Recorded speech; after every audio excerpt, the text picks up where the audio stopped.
Magandang gabi sa inyo mga kasarap. So magluluto po tayo ng adobo sa gata na pato. So nilaga ko na ito mga kasarap, itong pato na to.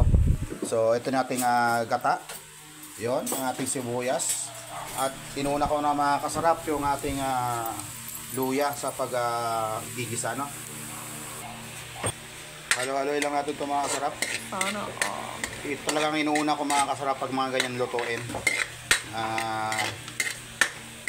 Bahala luya. ka sa buhay. Sunod natin ang sibuyas.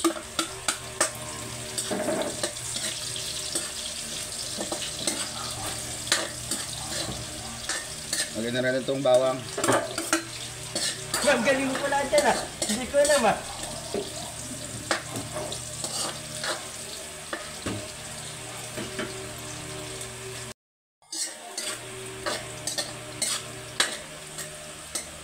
Magandang gabi dyan sa inyo mga kasarap.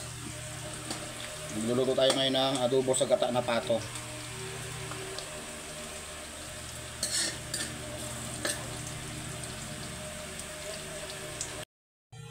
So, lagay natin yung ating pato mga kasarap.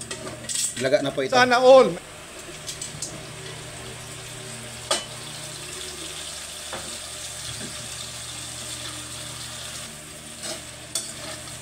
Iyan, no? Kung gaano kasarap yan. Oh my God! So, lagay na natin yung ating gata natin mga kasarap. So, lagay tayo natin gata. So alam kong magaling ang tsamba mo, malakas eh.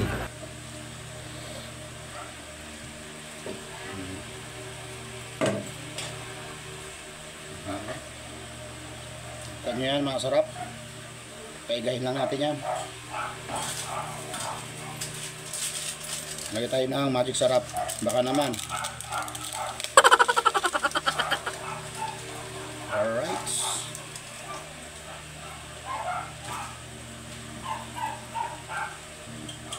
Lagay tayong paminta.